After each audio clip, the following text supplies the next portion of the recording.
Finally, on the program, we'll visit Cross River State, Calabar, to be precise, where waste management appears to be a source of headache to the state government. We have had series of photos sent into our portal showing the state of some of the streets such as Goldie, White House and more. We follow the shots to the streets of Calabar. The city of Calabar, Cross River State capital, is located at the south region of the state. Our city reckoned to be one of the cleanest in Nigeria. The serenity enjoyed by residents here is believed to be an attraction to tourists and investors who visit the state. The status, however, is being threatened as eyewitness reporters kept sending in pictures of heap of refuse littering the streets of the city to the eyewitness portal, which according to them is a strange development. We set out to have a first-hand experience of the situation, which this administration appears to have inherited. Ordinary keke cannot even pass.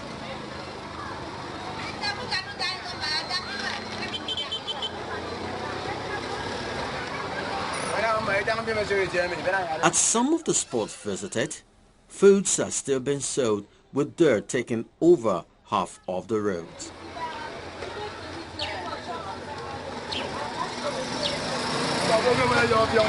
The concern of the state governor has remained glaring as he also embarked on a tour of some of the dump sites days after our visit.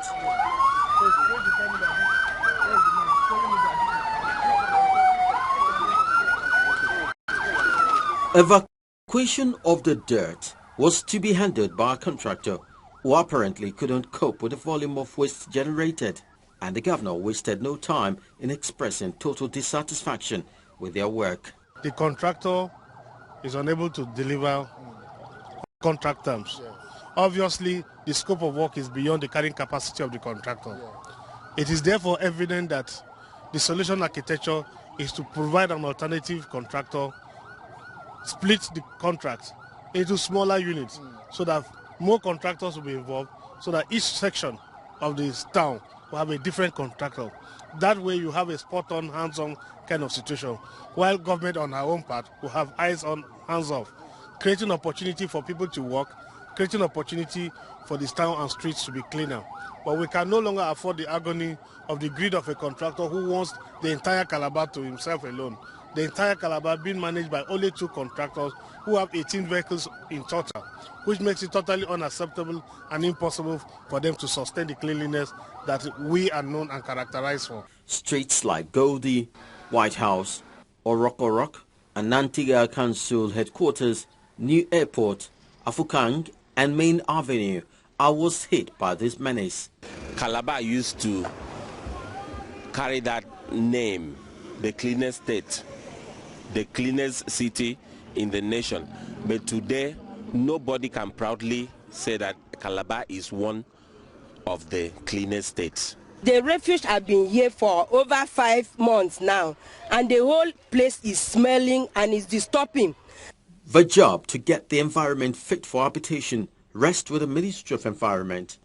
So the Commissioner, while presenting some of the difficulties they had to wrestle with, assured that the streets of Calabar will bounce back to reckoning. We are taking immediate steps to clean, using other means, extraordinary means to keep the city clean.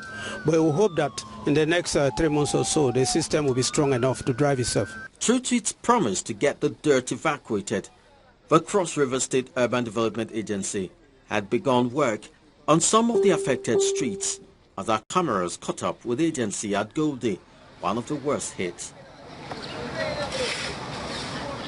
Residents in this area are appealing for more evacuation bins to serve them, as the ones made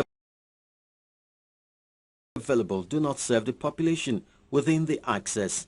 It is so discouraging that this part of the state is being treated like this. If you go to Calabar municipality, where we have most of the administrative blocks, you don't see this happening. Other areas the agency is also working on are the Watts Market access, White House, and most areas in the Calabar metropolis. Waste management is a tough task that must be given due attention. Residents must be made to play their part by contributing their quota, such as paying their dues regularly.